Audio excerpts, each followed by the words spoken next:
Alors Et bonsoir à on toutes aura la et récré. bonsoir à tous et bienvenue sur votre space hebdomadaire Wildcard. Ce soir, intro assez courte car on veut rapidement mettre les pieds dans le plat et en plus on n'a pas tant de temps que ça.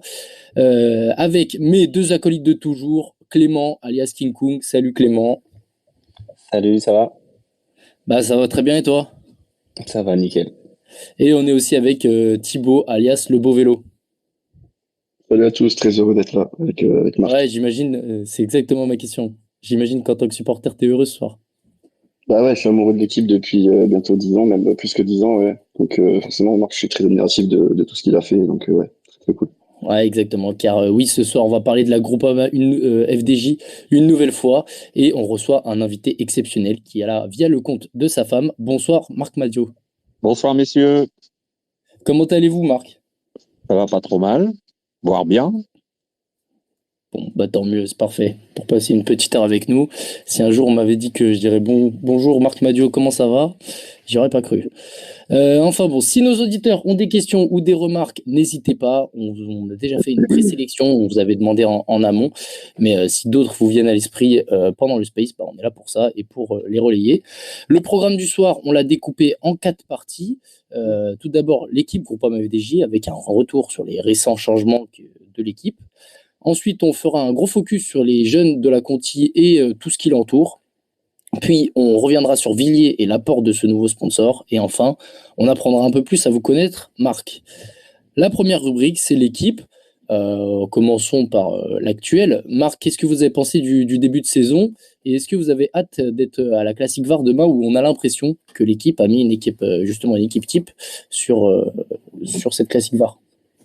Bon, on n'est pas trop mal puisqu'on a déjà 2 victoires au compteur, dont une en World Tour avec Lawrence Pitty, plus Genietz, Kevin sur le prix d'ouverture de la Marseillaise. Donc maintenant, il faut enchaîner, c'est-à-dire que on a ouvert le compteur, mais il faut le faire tourner. Donc l'objectif, c'est de gagner des courses le plus vite possible. Et si ça peut être demain, ce sera parfait. Ouais, il y a une belle opportunité demain. Il y en a tous les jours des opportunités. Il y a Algarve, il y a tout ce week-end sur le bord de la Méditerranée, donc on va avoir des opportunités. Bon, bah parfait, les gars, je vous laisse enchaîner. Oui, alors, moi, ma première question, c'est autour de ce nouveau cycle que vous avez lancé en fin d'année dernière et sur cette année, avec le départ de Pinot, de Desmar, de Lapierre. Moi, ma question, c'était comment est-ce que vous avez préparé ce nouveau cycle? Depuis quand vous y pensiez, notamment sur le départ de Desmar? Et surtout, qu'est-ce que vous attendez de ce nouveau cycle? Le nouveau cycle, il y avait le départ de Thibaut qui était acté depuis un certain temps. Après, les circonstances et les aléas de la vie ont fait que on s'est retrouvé dans la même situation avec Arnaud Desmar, mais ce qu'il faut, c'est être en capacité de réagir et de rebondir le mieux et le plus vite possible pour qu'il n'y ait pas trop de trous d'air. Et pour vous, par exemple, au niveau du sprint, est-ce que cette année ou peut-être pour l'année prochaine aussi, est-ce que vous avez un trou d'air ou c'est pas considéré comme? Là, il y a un petit trou d'air parce que Paul Penouette est blessé. Ça, c'était pas prévu, malheureusement. C'est les aléas de la compétition. Mais j'espère qu'on va retrouver Paul très rapidement et que ça va nous permettre de combler des lacunes. Après, il y a quelques jeunes sprinters qui arrivent aussi dans l'équipe. Lawrence Pitty, même si c'est pas un pur sprinter, va vite. Matt Walsh, quand il va avoir retrouvé la plénitude de ses moyens, devrait être intéressant. Et Marc Sarraud devrait jouer son rôle de poisson pilote. Donc, on a quand même des options intéressantes pour les prochaines semaines, et surtout avec le retour de Paul et puis l'affirmation au plus haut niveau d'un coureur comme Lawrence Pitty. D'ailleurs, je rebondis sur Paul Penouette. Est-ce que vous avez des nouvelles de ses blessures, de son retour? Ou Il est pas en plus que ça? convalescence, il est à Cap-Breton pour retrouver la plénitude de ses moyens, donc ça va encore prendre un petit peu de temps, mais ça suit son cours. Ok. Et tant qu'on est sur les blessés, est-ce que Konovalova et Mollard, vous avez des informations aussi ou pas du tout? Kono rentre dans une phase décisive suite aux soins qu'il a reçus. On va voir comment ça évolue. Et puis Rudy, il est toujours convalescent suite à sa commotion cérébrale. D'accord, merci. Est-ce que, bon, maintenant on va venir un peu sur un point un peu mercato, même si on va rester assez évasif. Est-ce que, moi j'avais une question, la mentalité des coureurs, elle influe sur le recrutement? Parce que pour moi, sur le Tour de France 2022, Gaudu, il n'aurait pas fait quatrième si l'équipe, elle n'avait pas eu la solidarité et le lien, en tout cas, qu'elle transpirait à l'extérieur. De l'intérieur, je ne sais pas si c'était plus que les autres années, mais de l'extérieur, on semblait vraiment un groupe très soudé. Et depuis, j'ai l'impression, ou peut-être que c'était déjà le cas avant, mais que le caractère des coureurs, il compte dans le recrutement ou dans les start lists qui sont Oui, proposés par il a l'équipe. toujours compté, hein. Le mental fait partie des qualités d'un coureur. Donc, il y a le physique, mais il n'y a pas que le physique. Il y a le mental, il y a la place que l'on prend dans une équipe. Non, non, ça a toujours été déterminant. S'il n'y a pas la volonté et la détermination, il y a pas de résultat. Donc, ça fait forcément partie des ingrédients qu'il faut avoir pour faire de la performance. Et l'atmosphère, l'entente entre les coureurs, c'est aussi une donnée importante. C'est une donnée importante, mais on n'est pas obligé d'être amis pour bien travailler ensemble, hein. Dans la vie quotidienne, on travaille parfois très bien avec des gens avec qui on est moins amis qu'avec d'autres, où on a une relation personnelle plus établie. Donc, ça, c'est pas l'élément essentiel. Ce qui compte, c'est d'être complémentaire et d'avoir un travail honnête les uns envers les autres. D'accord. Et lors du recrutement, pareil, c'est un facteur que vous prenez en compte? On essaie de se tromper le moins possible sur les coureurs qui peuvent éventuellement rejoindre l'équipe dans un avenir proche. On observe, on regarde, on discute, on échange et on se renseigne aussi sur les options qu'on peut avoir avec tel ou tel autre coureur. Donc, on essaie d'avoir une photographie la plus affinée possible pour ne pas se tromper dans le recrutement.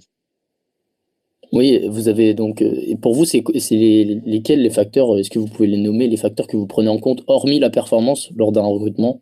Bah, la performance, c'est quand même l'élément déterminant. Et puis, ce que l'on J'imagine bien. recherche chez le coureur, si on cherche un sprinter, on recherche pas la même chose que chez un grimpeur, etc.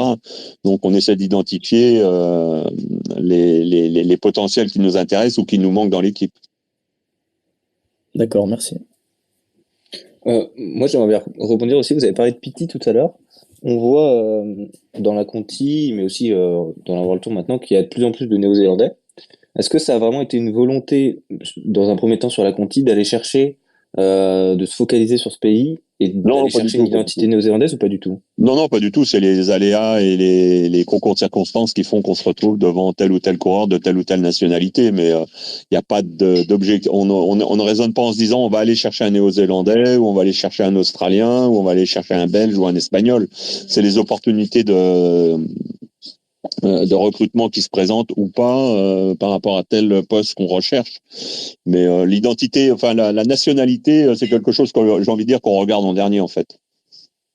D'accord, ok. Mais il y a pas du tout d'objectif de passer plus à l'international. On l'a vu avec un recrutement de DS cette année aussi. Non, mais qu'on soit international, on l'est déjà depuis un certain temps. Oui, Il y a l'arrivée d'un DS, oui, l'arrivée du DS étranger, ça a été aussi une opportunité qui s'est présentée. On a voulu la saisir absolument.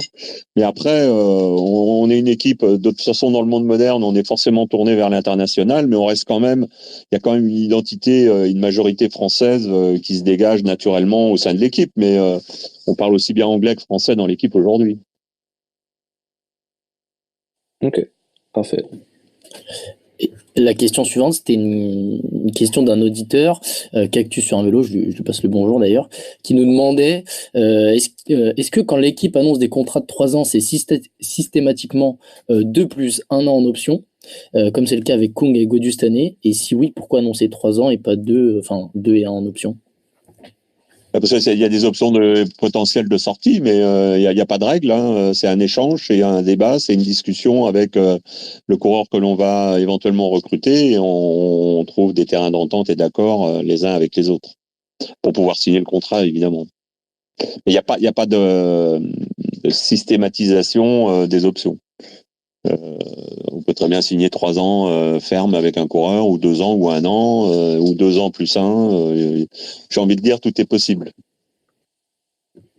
Une Et année, donc, ça veut Rudy dire Mollard qu'il y a avait des eu un coureurs là contrat qui. assez long, il me semble, je sais plus combien, Pardon? une année, et Rudy Mollard avait eu un contrat assez long, il me semble, non, la Oui, dernière fois que vous avez il y signé a 3 ou Rudy. 4 ans, ouais, ça arrive. Ça arrive, Ouais. non, mais tout est envisageable, hein. Ok, Thibaut, je te laisse y aller. Ok, ouais. Alors ma question elle porte sur le cas Gaudu, la programmation de David Gaudu. On a vu qu'il n'a pas été envoyé sur le Giro en 2024, malgré une volonté qui a été exprimée de sa part chez West France en sortie de Tour de France. Ah oui, mais Il c'était avait en parlé sortie de de... Tour de France et on n'avait pas encore les parcours. Oui, bien sûr, bien sûr. Et ça, Voilà. donc ça voulait dire Donc c'est tout, ça ça s'arrête là. montrait qu'il voulait voir autre chose en tout cas.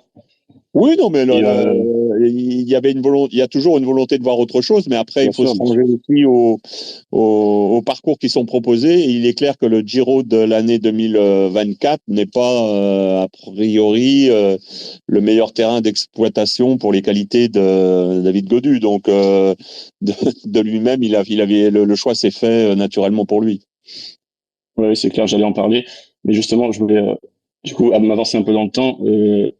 J'imagine qu'en 2025, si le parcours se prête davantage à ses qualités et qu'en plus, d'un autre côté, on a des leaders plus prêts, comme par exemple Martinez et Grégoire, qui sont davantage prêts à assurer la place de l'équipe sur le Tour de France, j'imagine que ce sera davantage envisageable pour Gaudu d'aller sur un Non, Giro en on n'en est pas là, 2025. hein. Franchement, on raisonne pas comme ça. On raisonne d'abord année par année. Et quand on termine une saison, on attend les parcours des grands tours, notamment pour les classements généraux potentiels de nos meilleurs coureurs. Donc, on regarde les parcours et après, on fait des options et on choisit. Mais de dire un an à l'avance, on ira là ou on fera ci ou on fera ça, c'est beaucoup trop tôt. Beaucoup trop tôt parce que il y a tellement de circonstances qui peuvent faire que les choses changent. On se projette sur les tours de l'année suivante une fois qu'on a les parcours. Et moi, j'avais une question aussi, tant qu'on est sur les grands tours. Quel est l'avantage de jouer les classements généraux par rapport aux étapes sur les grands tours? On voit souvent que les équipes, et notamment la vôtre, jouent souvent les classements généraux. Des fois, elles délaissent un peu les victoires d'étape. Non, on ne délaisse Euh, pas les victoires d'étape, je vous arrête.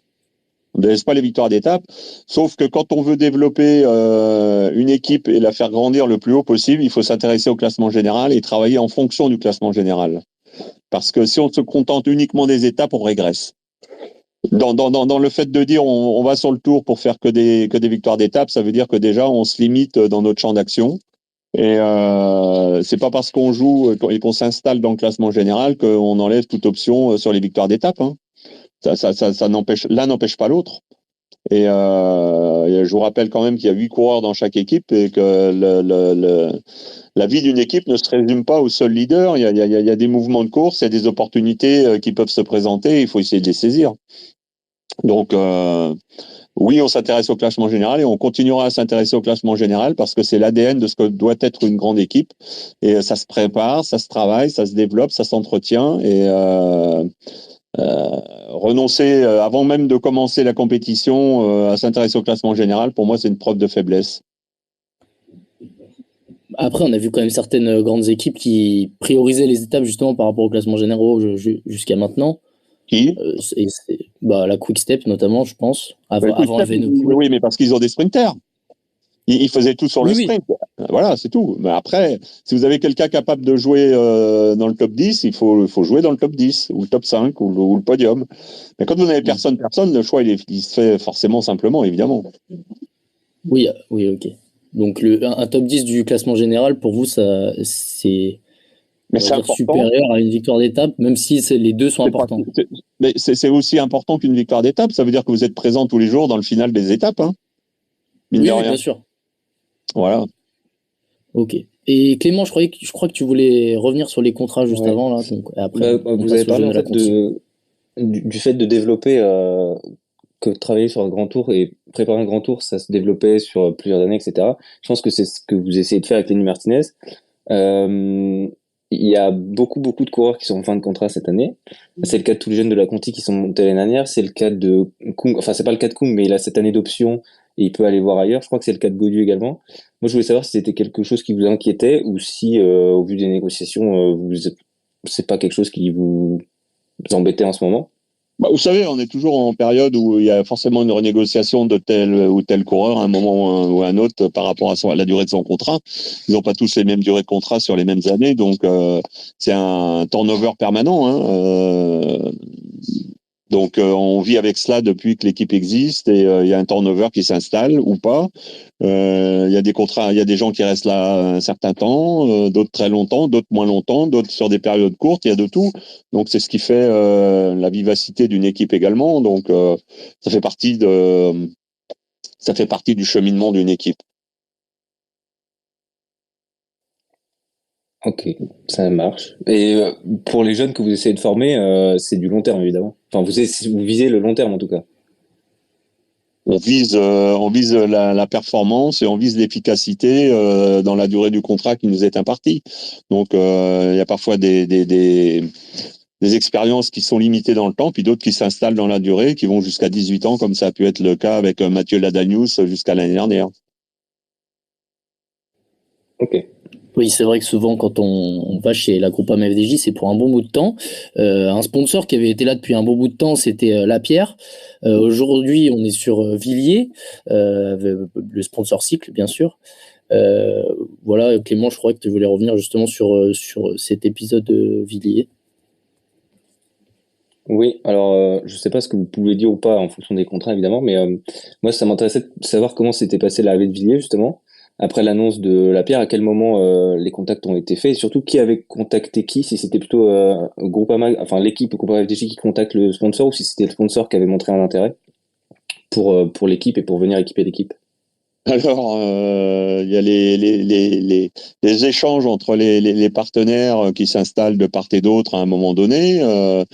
Il y a les décisions et les choix et les options prises par les uns et les autres qui font qu'à un moment ou à un autre, on se retrouve parfois dans la situation où on s'est retrouvé en 2023 et qui nous a conduit à avoir un contrat avec et une option intéressante avec Villiers. Mais ça, j'ai envie de dire, c'est la vie et c'est le quotidien de toute équipe. Alors, c'est vrai qu'on était, nous, équipe Groupama FDJ, une anomalie dans le monde du cyclisme moderne, puisque on était depuis très longtemps avec la même marque de cycle. Donc, il est évident qu'on supposait ou on pouvait penser de l'extérieur que c'était inéluctable qu'on allait continuer ensemble. Les choix et les options prises par nos amis de la Pierre ont fait qu'on s'est retrouvé sur le marché et on a eu une option qui s'est bien dégagée, bien structurée avec Villiers. Et vous êtes Et à satisfait quel jusqu'à point, maintenant du travail avec Villiers? enfin, je sais pas après l'étendue des contacts qu'il y a eu, mais à quel point vous avez priorisé la performance par rapport, on sait qu'aussi les sponsors cycles, des fois donnent un peu d'argent. À quel point vous avez priorisé la performance par rapport à ça, s'il y avait d'autres sponsors qui pouvaient donner plus ou à Chez quel point pour vous Groupama la performance c'est FDJ, important? chez Groupama FDJ, depuis que l'équipe existe, on est toujours tourné vers la qualité et la performance et le développement du matériel. Notre objectif, c'est de gagner des courses. Donc, à partir de là, on essaie d'avoir le meilleur package possible au niveau du matériel pour nos coureurs. Et c'est la raison pour laquelle on est très vigilant sur ce que l'on peut réaliser dans ce domaine. Ok. Et Thibaut, je crois que tu avais une question justement par rapport à ça. Ouais, pour continuer sur l'apport de Villiers, enfin, on a vu que Eurosport avait sorti l'info selon laquelle vous travaillez ensemble avec Villiers pour sortir un nouveau vélo de chrono cet été avant les JO et aussi un nouveau vélo de montagne. Est-ce que vous confirmez ça? Moi, je confirme rien. Je vous dis juste qu'on travaille et qu'on développe le matériel à temps plein entre l'équipe et Villiers. Et vous aurez des surprises, bien évidemment, dans les prochains mois ou prochaines semaines. Trop bien. Ouais, en espérant que ça soit des bonnes surprises, comme les gars de la Conti là, qui marchent assez fort en ce début de saison, notamment avec Laurent Spitty, on en a parlé tout à l'heure. Du coup, justement, la Conti, ça va occuper une grosse partie de cet entretien. Clément, sur la Conti. Ouais, alors c'est pas ma question, je la reprends de TigX91, j'espère que j'écorche pas le pseudo.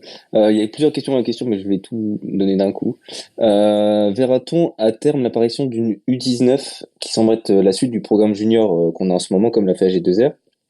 Et surtout, quel a été votre modèle pour vous, pour l'instauration de ce programme junior et ensuite d'une Conti, sachant que Groupama était quasiment la première équipe en World Tour à le faire? Mais on va avoir des coureurs dans le monde des juniors avec le maillot de l'équipe très prochainement. Donc ça se rapproche déjà d'une U19. Mais il n'y a pas besoin. Enfin, on va faire plusieurs courses sous le maillot de l'équipe en junior dans les prochaines semaines. D'accord, ok. Et qu'est-ce qui vous a inspiré pour créer la Conti justement quand vous l'avez fait, puisque c'était quelque chose qui n'existait pas ou encore assez peu dans le vélo? Bah, on a toujours, pour mémoire, hein, je vais juste refaire un tout petit peu d'histoire. Depuis que l'équipe existe, depuis 28 ans, on a été sans doute une des premières équipes au monde, et il y a déjà 28 ans. La première année où l'équipe a démarré, je rappelle juste pour ceux qui n'étaient pas encore nés sans doute à l'époque, qu'en 1997, fin 96, on avait fait signer Nicolas Vaugondi et Jean-Patrick Nazon qui avaient 19 ans l'un et l'autre et qui sont passés professionnels, et il y avait des hurlements parce que soi-disant on prenait les coureurs trop jeunes et on allait les détruire, etc. Je rappelle juste que Nicolas Vaugondi a été 2 fois champion de France sur route, qu'il a fait 10e du Tour, et que Jean-Patrick Nazan a porté le maillot jaune sur le Tour de France et a été vainqueur d'étape sur les Champs-Élysées. Donc voilà, ça vous situe un peu les capacités qu'ont pu avoir ces deux garçons-là, et ils étaient très très jeunes quand ils sont passés pro, et c'était bien avant qu'il y ait la mode de prendre des jeunes coureurs. Donc vous voyez, on n'était pas à nos débuts. Après, la Conti, c'est une opportunité qui s'est présentée dans la réglementation, et on a vite compris, et c'était notre desiderata, c'était le grand souhait de Groupama quand ils ont rejoint la Française des Jeux, que de développer toute cette structure autour des jeunes, et ça a été une réussite totale puisqu'on on a eu de grands succès avec tous ces jeunes coureurs de la Conti, et qu'une majorité d'entre eux sont aujourd'hui professionnels, voire tous professionnels. Il y a moins de 10% d'échecs au sein de la Conti pour le passage dans le World Tour ou dans le cyclisme de haut niveau. On a un taux de réussite exceptionnel. Ouais, c'est vrai que la Conti, ça marche, elle marche vraiment bien, c'est vrai, depuis quelques années. Et d'ailleurs, ce serait bien de le faire savoir, parce que, enfin, peut-être c'est une erreur de notre part, parce qu'on a tendance un peu à glorifier et à valoriser ce qui se fait à l'étranger. Je puis juste vous dire qu'on fait largement aussi bien que certaines équipes étrangères. Mais ça, justement, cette idée de faire mieux à l'étranger, est-ce que vous trouvez pas qu'elle n'est pas aussi un peu répandue par les coureurs? On a vu Paul Magnier qui Bah oui, mais très, très bien, Paul Magnier et d'autres. voilà. Hein, Oui. je suis surpris des interviews que j'ai pu lire dans le journal L'Équipe il y a quelques temps, il y a quelques jours. On a interviewé des coureurs qui n'avaient jamais mis les pieds dans une équipe française. Alors comment peut-on porter un jugement sur le fonctionnement des équipes françaises quand on n'y a jamais mis les pieds? Et pour vous, ça vient d'où? Bon, il y a une mode au French bashing. Okay. Alors peut-être que nous on communique pas assez ou assez fort ou assez bien par rapport à nos qualités, mais il y a quand même, c'est toujours de bon ton que de dire que c'est mieux à l'extérieur qu'en France. Ouais, je suis d'accord. Après, est-ce que c'est une mode? Est-ce que ça a toujours un peu existé même? À l'inverse, vous avez des coureurs étrangers, quand ils sont dans les équipes françaises, ils disent mais c'est largement aussi bien qu'à l'extérieur. Allez interviewer un coureur comme Stéphane Kung, par exemple. Oui, c'est ce que j'allais dire. Kung, pour le coup, il a toujours été très positif. D'ailleurs, on l'a vu, je crois que c'est JCN qui a sorti info tout à l'heure et qui a dit qu'il n'avait pas vraiment de raison d'aller voir ailleurs, donc bah voilà. et qu'il doit se sentir bien.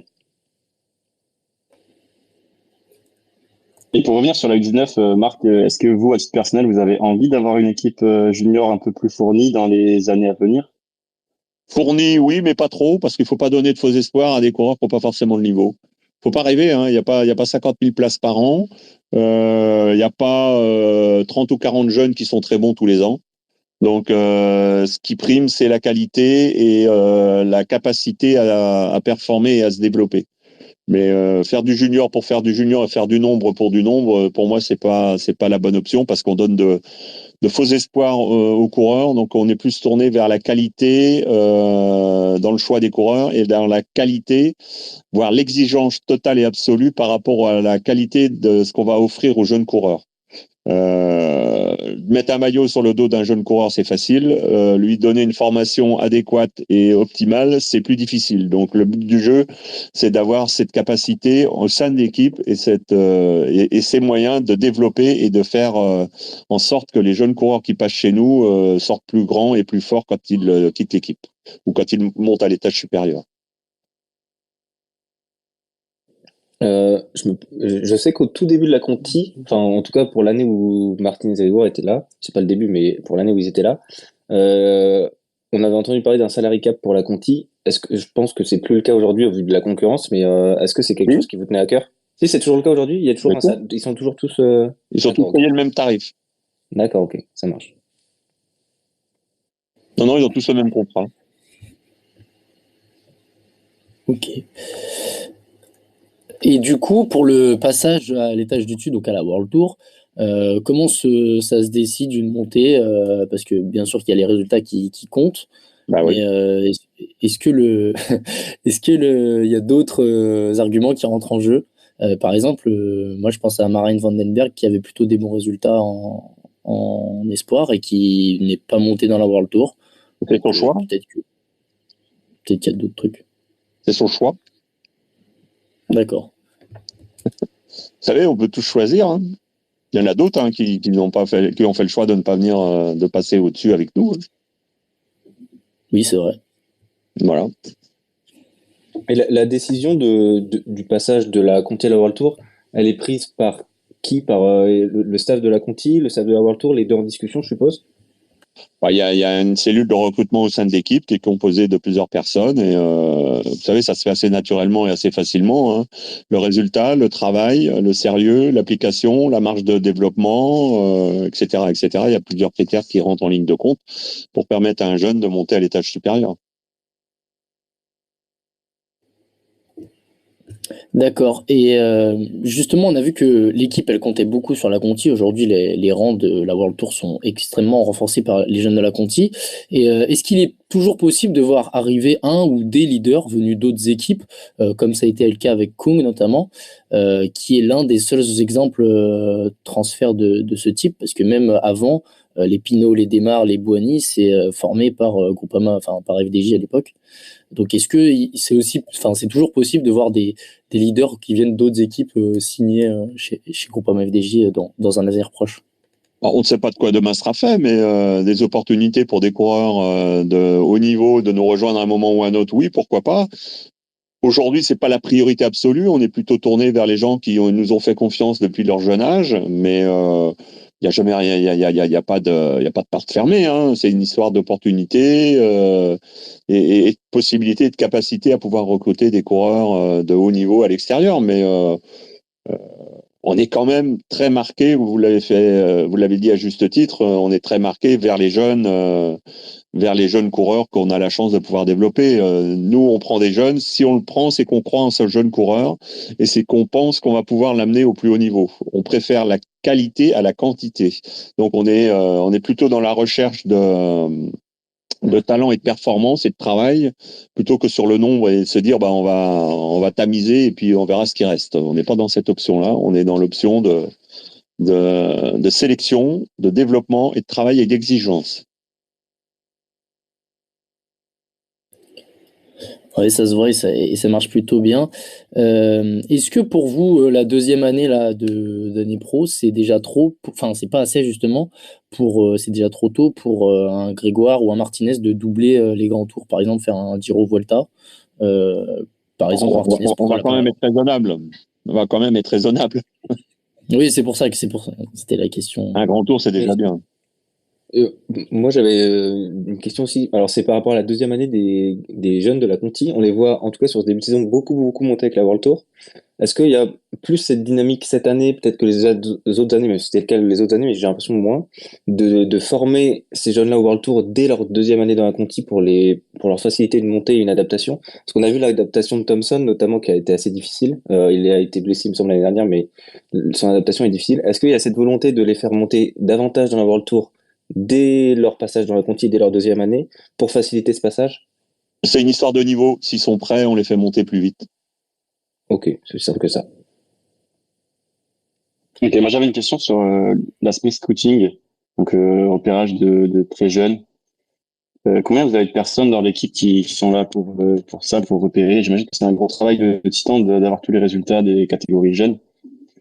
Il y a Donc plusieurs comment vous faites personnes ça? qui, au sein de l'équipe ou en périphérie de l'équipe, nous renseignent et nous donnent des options.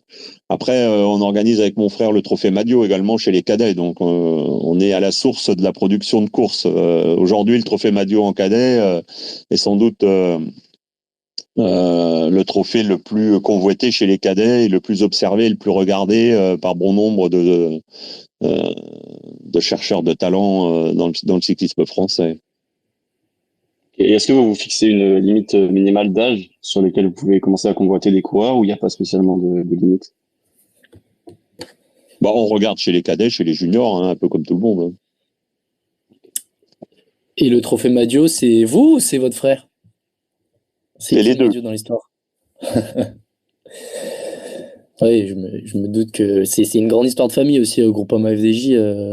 On en parlait tout à l'heure, mais la mentalité aussi, elle doit beaucoup compter pour intégrer, enfin pour en tout cas faire partie de l'équipe sur le long terme. Oui, forcément. Oui. Thibaut, si tu as une dernière question sur la Conti.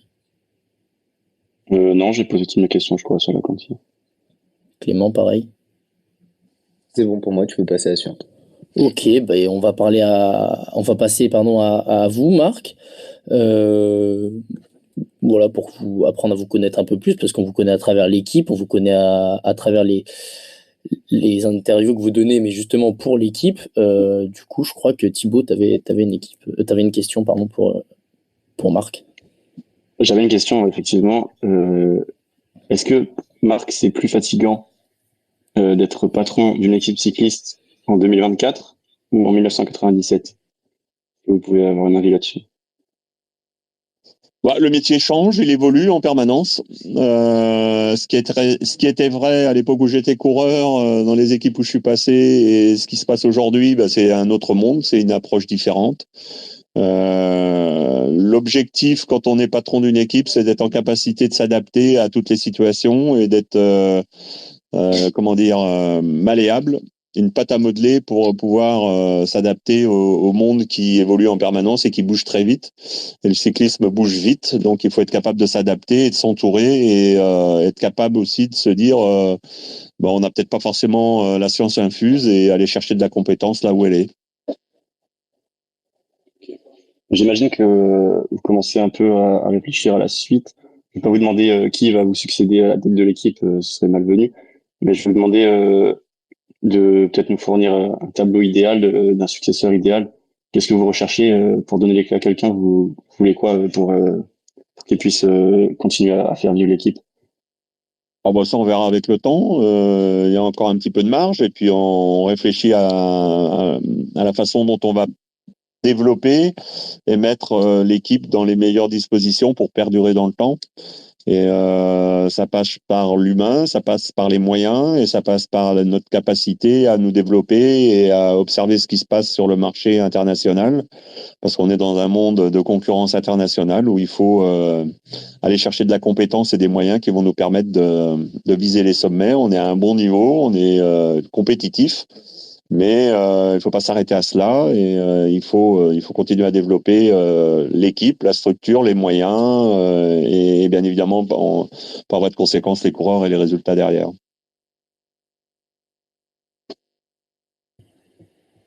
Clément, je crois que tu avais un truc à Ouais, alors c'est une rajouter. question assez large.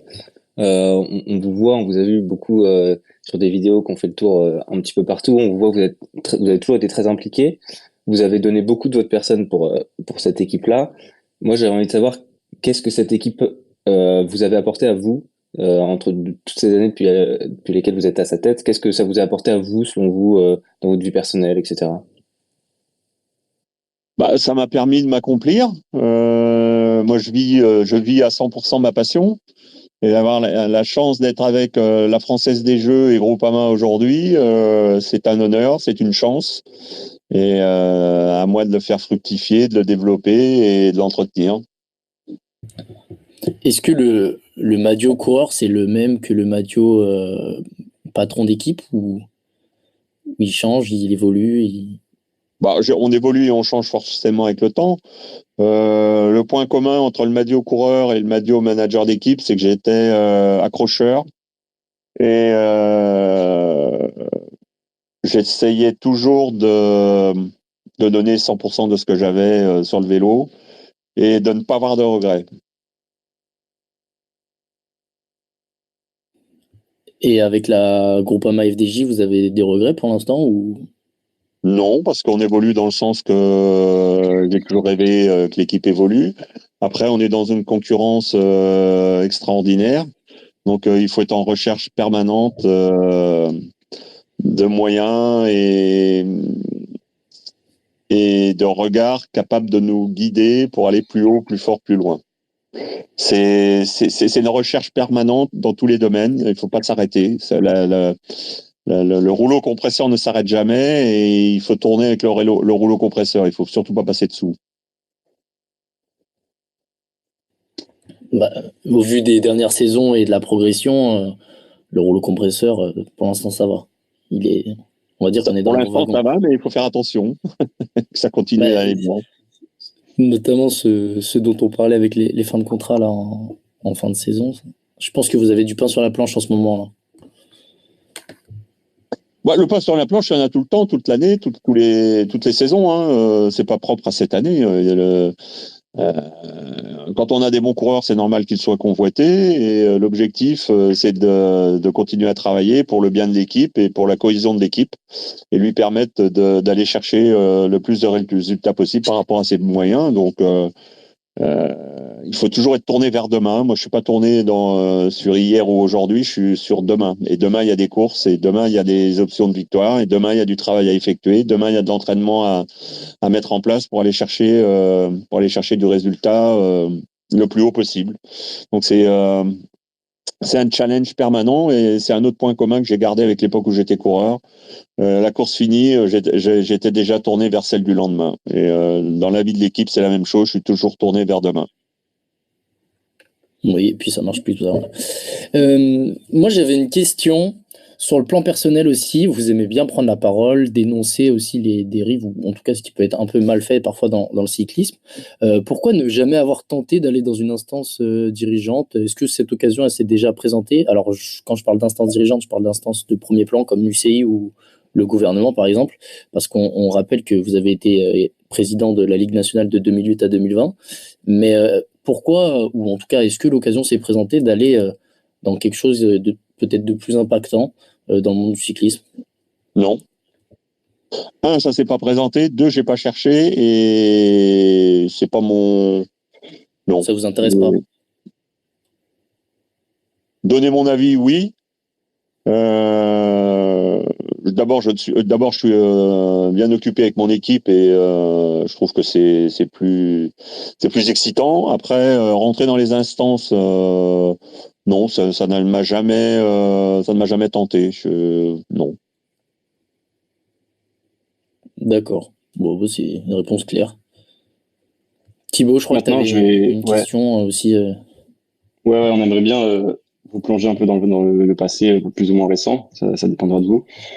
Est-ce que Marc, vous pourriez réfléchir un peu à des émotions qui ont été vécues et nous raconter un ou deux, je sais pas, les plus grands moments émotionnellement que vous avez vécu avec l'équipe. Donc des instants où la joie et la fierté d'avoir créé tout ça en fait ont dépassé tout le reste. Je pense par exemple à la joie que vous aviez eu quand Desmar gagne à Vittel. On avait eu les images, ça c'était extraordinaire.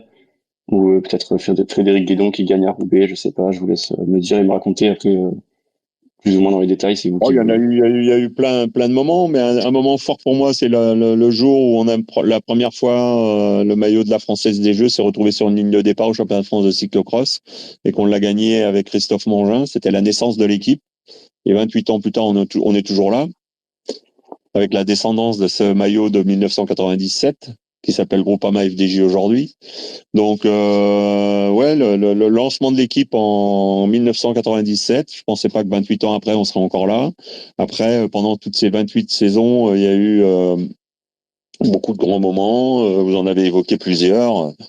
Le grand moment, ce sera forcément la prochaine grande victoire dans l'année qui arrive. Mais j'ai goûté et savouré les Desmar, les Guédon, les Pinot, les Mangin, les McGee, les Cook et autres. Hein, je pourrais en citer des dizaines. Ça, depuis le temps, il y en a quand même eu plusieurs centaines qui sont passés dans l'équipe. Donc, il y a eu des grands et bons moments avec tous ces coureurs. Ouais, nous aussi, on a kiffé en tout cas. Ouais. Et justement, mais non, bien sûr que c'est pas fini. Mais quelque chose qui est fini, c'est la carrière de Thibaut Pinot. Et a posteriori, maintenant que tout est fini, on remue une dernière fois le couteau dans la plaie, après on ferme le livre.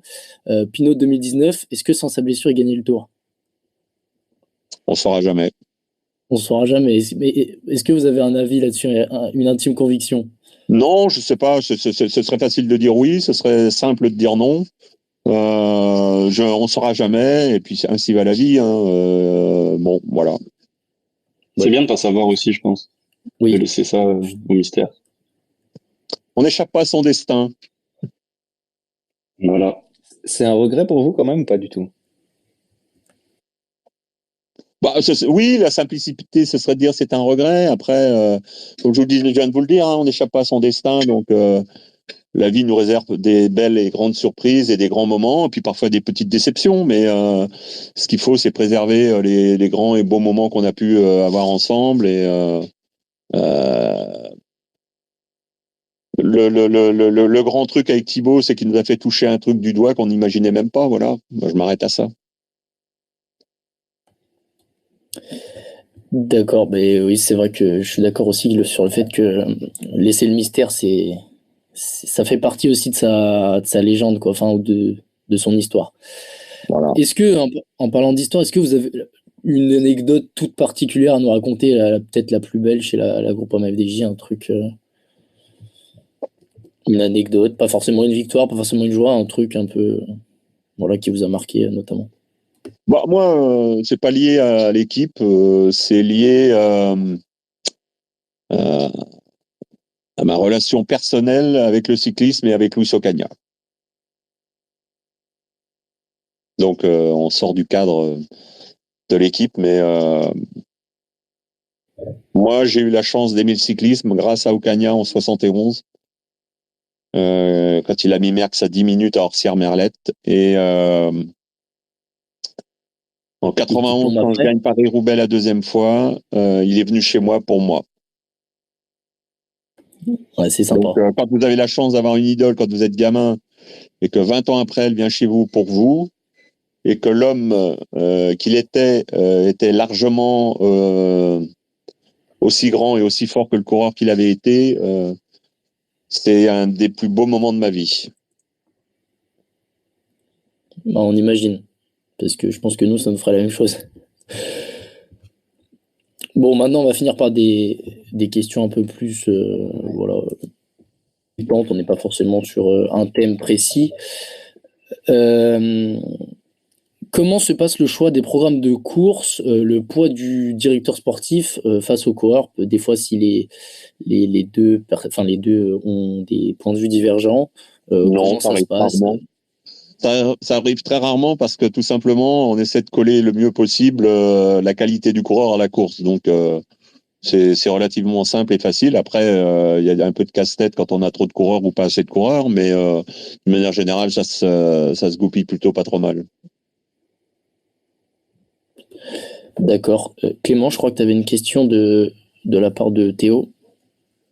Ouais, alors c'est une question d'un. Il est fan d'un coureur, donc c'était peut-être orienté, mais il vous demandait parmi les jeunes de l'équipe, vous en tant que fan et pas en tant que patron d'équipe, qu'est-ce qui vous fait, quel coureur, quel type de coureur vous fait le plus frissonner à regarder? Moi, tous mes coureurs me font frissonner et j'aime tous mes coureurs et j'apprécie les qualités de tous mes coureurs. Euh, c'est un peu bateau ce que je vous dis, mais c'est la réalité. Quand je vois un coureur avec mon maillot sur le dos, il fait partie de la famille et j'ai le même intérêt et le même enthousiasme pour tous mes coureurs de mon équipe. Ok. J'ai vu dans vos interviews que vous disiez que vous vouliez que tous vos coureurs vous tutoient. Est-ce que c'est toujours le cas? Ou Oui, est-ce qu'avec les jeunes de la Conti, même les jeunes de la non, non, Conti? oui.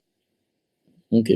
Tous les coureurs me Et tutoient, tout simplement parce que alors, je peux comprendre qu'il y ait des hésitations chez les plus jeunes quand ils arrivent. Il y a une forme d'intimidation, puis il y a l'âge qui est là entre le coureur et moi. Mais non, non, j'y tiens. C'est un traitement d'égalité entre chacun des membres de l'équipe. Et pour moi, il est inconcevable que les coureurs ne me tutoient pas, qu'ils soient là depuis 5 ans, 10 ans, ou qu'ils viennent d'arriver dans l'équipe, c'est la même chose. Et c'est la même chose pour l'encadrement. d'accord, mais du coup, est-ce que vous avez une relation plus particulière avec ceux de la World Tour par rapport à ceux de la Conti, ou est-ce que vous les voyez de façon, enfin, aux mêmes intervalles? Alors, je vois plus ceux de la World Tour. En fait, quelque part, la Conti est aussi une salle d'attente, une salle de développement et une salle de formation. Donc je les vois moins souvent, je suis moins en contact avec eux physiquement, mais je regarde et j'observe ce qui se passe au sein de la Conti comme au sein de la World Tour. Mais j'ai plus de contact évidemment et naturellement avec la World Tour qu'avec la Conti. Mais l'aspect relationnel quand on est en présence physique, cet aspect-là reste identique. D'accord. Et on a une question de Alexandre Hey qui nous dit quel serait le coureur ultime à recruter pour Marc Madiot? En tant que personne, j'imagine. J'espère l'avoir déjà dans mon équipe. C'est vrai. C'est une bonne réponse. Je suis pas en recherche de coureurs qui sont pas chez moi. Et plutôt qu'un coureur, s'il y avait une course que vous voudriez gagner ou regagner, alors je pense que c'est le Tour, mais en dehors du Tour, ce serait quoi? Oh, j'ai pas de. Non, je prends les courses les unes après les autres comme elles viennent. Elles sont toutes bonnes à gagner, de la plus petite à la plus grande. Non, moi, j'ai pas de. L'adrénaline de la victoire et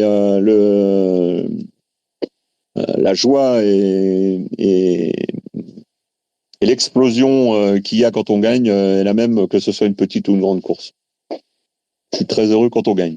Ce qui compte, c'est que le maillot Groupama FDJ lève les bras, c'est tout. Ok.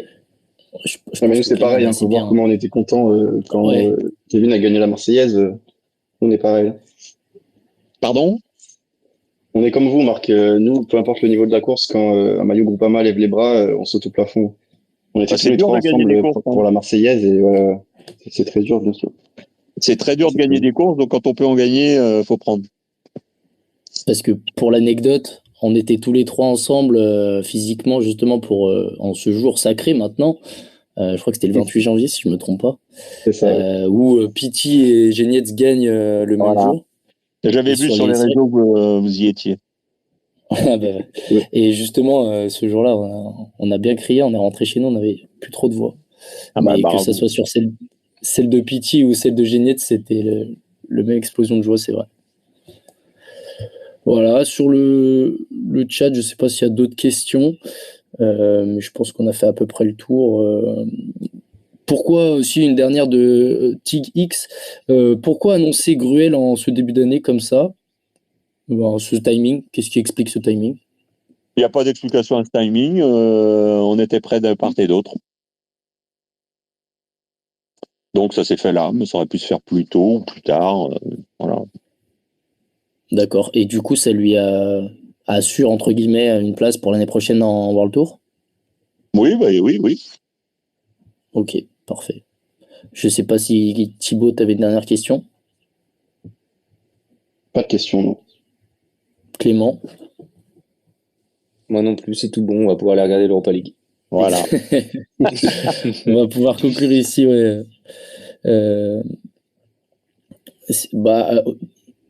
Non, oui, c'est bon. On a répondu à cette question déjà, Peanut Butter.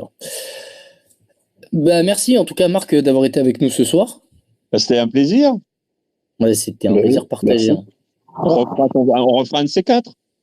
Avec grand plaisir. Avec grand plaisir, ouais. On prend rendez-vous. Et puis si vous pouvez nous envoyer des coureurs, on peut prendre aussi. Hein. Faut voir ça avec eux, avec les attaches express. Moi, je ne m'occupe pas de ça. Je sais. On va s'en occuper. Voilà. Merci beaucoup. Merci Marc Madiot. À bientôt. Au revoir. Au revoir. Salut. Merci. Bonne soirée. Thibaut, merci d'avoir été avec nous aussi. Clément, pareil. Merci à toi. Incroyable. Comme d'habitude. Incroyable.